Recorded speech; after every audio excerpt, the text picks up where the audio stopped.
알아야 할 삼박자 투자법 중 두 번째, 찐 슈퍼개미의 청기누설. 추세를 알아야 돈복이 쏟아진다입니다. 추세를 알아야 돈복이 쏟아진다고요? 추세의 정확한 정의는 네. 주가가 한 방향으로 움직이는 힘이라고 우리가 생각을 해보면 될 것 같아요. 주가가 한 방향으로 움직인다는 얘기는 상승을 하고 있으면 상승 추세, 하락을 하고 있으면 하락 추세겠죠. 추세를 보기 가장 쉬운 건 차트 분석밖에 없습니다. 이평선의 위치, 이평선의 배열로서 추세를 우리가 바로바로 판가름할 수가 있습니다. 이평선의 배열을 왜 어떻게 봐야 되죠? 5일선 숫자가 낮을수록 단기 이평선, 그리고 200일선 숫자가 클수록 장기 이평선이에요. 배열 상태라는 건 뭐냐면 단기 이평선이 위에 있을 때가 정배열이라는 뜻인데요. 과거부터 지금까지 주가는 우상향으로 올라오고 있다는 얘기입니다. 그래서 이평선이 정배열일 땐 상승 추세라고 보시면 되고요. 반대로 이제 이평선이 뭐 역배열이면 하락 추세라고 보시면 되겠죠. 그러면 이평선을 봤을 때 정배열이 되어 있어요. 그러면은 언제쯤 매수를 하면 좋을까요? 첫 번째는 정배열이면서 정고점을 돌파하는 구간입니다. 사실은 정고점을 돌파할 때 가장 강하게 뭐 거의 상한가가 나올 정도로 돌파 양선이 나올 때가 있거든요. 그래서 여러분들이 정배열 종목 중에 정고점을 돌파하는 시점, 그것을 타이밍으로 잡는 게 첫 번째고요. 두 번째는 정배열로 가다가 조정 기간이 조금 생기면서 주가가 하방 경직을 보이면서 우상향할 때가 있는데 이런 거를 눌림목 조정이라고 하거든요. 그래서 눌림목 조정이 끝나면서 상승으로 턴하는 시점, 이 정도 두 개로 저는 매수 타이밍을 잡아드리고 싶습니다. 그럼 매수 타이밍도 잡았으니까 이번에는 매도 타이밍. 정배열 종목이란 얘기는 사실은 안 파는 게 제일 좋아요. 완전 정배열 우상향은 계속 올라간다는 가정하에 산 거니까 바이앤 홀드 전략이 맞겠죠. 네. 근데 이제 조정받고 다시 가는 패턴인지 아니면 하락으로 전환하는 패턴인지 우리가 판단하기 쉽지가 않습니다. 그래서 우리 초보 투자자분들에게 제가 한 3가지 정도의 매도 팁을 말씀을 드리면, 첫 번째는 기간을 설정하는 거예요. 적어도 1개월 이상, 한 6개월 정도 고점을 돌파하지 못하면 야, 이거 이제 끝났구나. 두 번째는 가격 조정의 폭으로 보는 방법이에요. 고점에서 한 10에서 15% 빠졌을 때 매도하는 방법이 두 번째. 세 번째는 정말 정배열로 다시 간다면 21선이나 61선에서 이렇게 지지를 받고 올라가야 되는데 끌려서 내려가는 경우가 있어요. 그러면은 이거는 이평선 지지를 못 받았기 때문에 매도를 해야죠. 인소프트를 한번 설명을 드려볼게요. 6년 연속 양선이에요. 월봉으로 봐도 뭐 5월봉, 20월봉을 계속 지지하면서 올라오고 있고요. 일봉도 뭐 계속 정고점을 뚫고 올라간단 말이죠. 이게 바로 우상향 상승 추세가 끝이 없다라는 반증인 거죠. 리니지 M이라는 게 모바일 게임 한 2년 전 정도에 나왔는데요. 그때 만약에 매수 타이밍을 잘 잡으신 분들은 사실은 여태까지 팔 필요도 없었겠죠. N소프트는 매도할 틈을 안 주고 계속 올라가고 있네요. 저는 NC소프트를 안 사고 뭐 했을까요? 그럼 이번엔 반대로 하락 추세인 종목도 이 방법으로 알 수 있을까요? 정배열 종목과 역배열 종목, 즉 상승 추세 종목과 하락 추세 종목은 정확히 반대라고 보시면 돼요. 단기 이평선과 단기 이평선이 완전히 역배열인 종목. 오늘의 주가가 과거의 주가보다 더 밑에 있는 게 이제 역배열이고 하락 추세인 종목이죠. 그럼 이렇게 역배열돼 있는 종목은 매수하면 안 되나요? 여러분들 중에 아마 이 방송 듣고 아유 맞아 하고 공감하시는 분들 많이 있을 텐데 싸다고 그냥 샀는데 계속 더 떨어져서 손절매하고, 그게 역배열 종목을 잘못 사서 그렇거든요. 그래서 역배열 종목은 사실은 이런 농담도 해요. 고장난 시계도 한 번은 맞는다. 역배열 종목 한 20개 가면 한 번은 맞겠죠. 19번은 틀리거든요. 그래서 역배열 종목의 바닥을 잡으려는 노력은 굉장히 말도 안 되는 노력이다라고 말씀을 드리고 싶어요. 그럼에도 불구하고 아니야, 그래도 나는 신고가 고점 있는 종목은 사고 싶지 않아 라는 분들에게 또 한 번의 꿀팁을 드린다면, 역배열도 바닥을 다진 종목을 찾으면 되겠죠. 한 3개월에서 6개월 정도 버티고 있는 거죠. 전저점을 안 깨고. 가격 비율로서 대바닥보다 한 10에서 20% 정도 주가가 올라와서 버티고 있는 거죠. 이런 종목들은 쌍바닥의 확률이 그래도 있습니다. 쌍바닥이 아닌 계속 떨어지는 종목은 바닥이 확인이 안 된 거예요. 우리가 주식 격언 중에 바닥이라고 생각했더니 바닥 밑에 지하가 있네? 그 밑에 땅굴이 있고요. 땅굴 밑에 지옥까지 있을 수 있습니다. 지옥 구경을 하고 싶지 않다면 역배열 종목은 정말 노터치라고 말씀을 드리고 바닥 확인하자. 그럼 이렇게 고수님이 알려주신 꿀팁으로 역배열 종목을 매수를 했어요?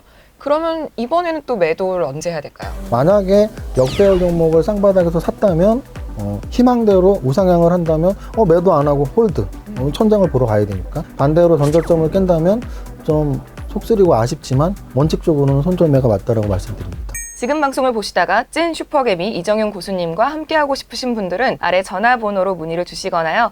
카카오톡 채널에서 고수회전 이정윤을 검색하시고 친구 추가해 주시기 바랍니다.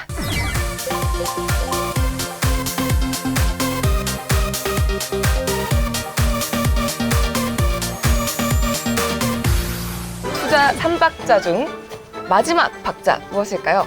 찐 슈퍼개미의 청기누설. 일찍 일어나는 새가 벌레를 잡는다. 빠르고 정확하게 정보를 취득해서 내가 분석을 해서 종목 매수를 한다면 훨씬 많은 기회가 있다는 뜻입니다. 왜 주식한다 그러면 꼭 그런 얘기 듣잖아요. 이거 괜찮다더라. 이거 사라. 뭐 이런 사람들 되게 많잖아요. 맞습니다. 제 기준에서는 이제 아직 확인되지 않은 UFO 같은 거죠. 미확인 정보예요. 사실로 확인된 정보는 그렇게 많지 않습니다. 근데 저는 사실로 확인된 정보들 중에서 세 개를 보거든요. 어떤 거요? 증권사 리포트를 중요하게 보고요. 그래도 공신력이 있는 방송이나 신문기관에서 만드는 그런 뉴스를 중요하게 보고요. 가장 중요한 건 이제 기업에서 야, 우리 회사는 이런 거야 라고 우리 회사 자체를 사실 그대로 보여주는, 법에 의해서 보여주는 공시를 가장 중요하게 보고 있습니다. 아, 이렇게 또 들으니까 증권사 리포트를 매번 봤는지 슈퍼개미가 못 되는 이유가 있었군요.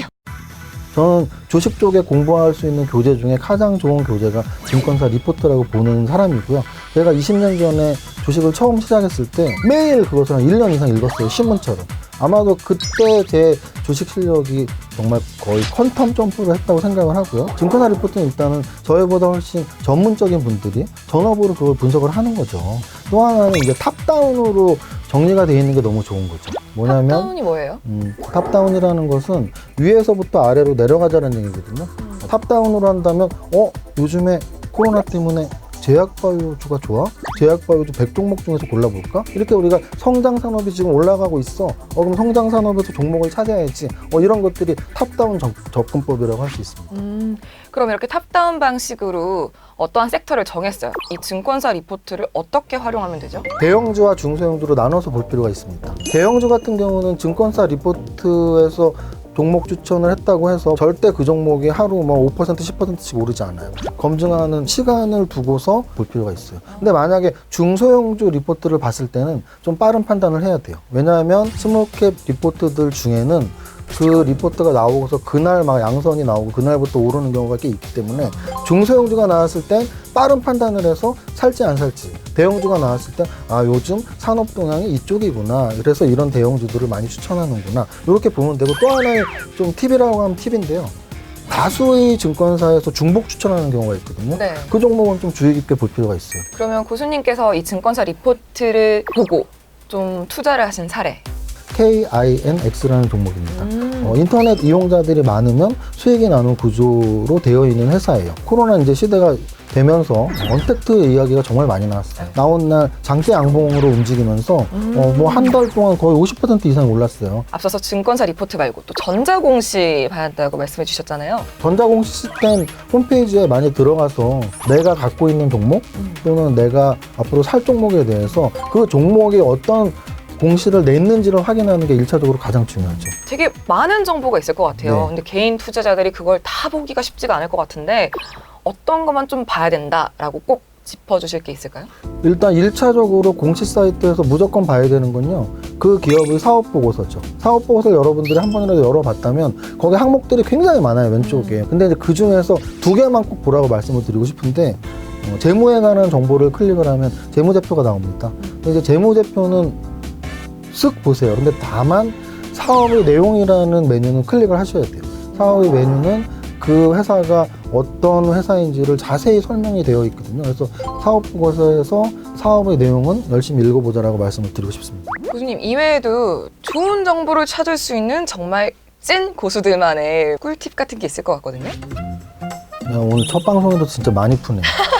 이건 정말로 거짓말이 아니고 투자자분들 중에 공시 사이트를 많이 들어갔어도 사업보고서 읽는 정도지 거기서 검색을 하는 기능이 있는지 모르시는 분들이 훨씬 많습니다. 주식 관련해서 어떤 종목을 사고 싶으면 포털 사이트에서 검색을 하시는 분들이 대부분일 겁니다. 예를 들어서 코로나 사태 이후에 뭐 렘디시비루 관련한 종목들이 올라 렘디시비루 이런 식으로 검색을 많이 쳐요. 근데 포털 사이트에서 치는 것보다 더욱더 정확하고 빨리 우리가 그 종목을 다이렉트로 찾아낼 수 있는 방법이 있는데 그게 바로 전자공시 시스템에서 통합 검색 기능을 활용하는 겁니다. 포털 서비스에서 단어 치는 것처럼 단어를 치면 사업 보고서에서 그 단어가 있는 사업 보고서는 다 뜨거든요. 포털 사이트에서는 검색어를 쳐도 사업 보고서가 리스트로 올라가서 검색이 되진 않습니다. 근데 전자공시 시스템의 가장 큰 장점은 내가 원하는 단어, 그 단어와 관련된 회사들 검색어를 치면 사업 보고서에서 그 단어가 나오는 기업들은 다 뜬다. 저 꿀팁이다. 주식에 미쳐야 주식에 성공하는 거니까 성공하고 싶다면 첫 화면은 공시 사이트로. 이정현 고수님은 집에 컴퓨터 보면 공시 사이트가 시작 페이지인가요? 아닙니다. 지금 방송을 보시다가 찐 슈퍼개미 이정윤 고수님에 대해서 더 궁금하신 분들은 아래 전화번호로 문의를 주시거나 카카오톡 채널에서 고수회전 이정윤을 검색하시고 친구 추가해주세요.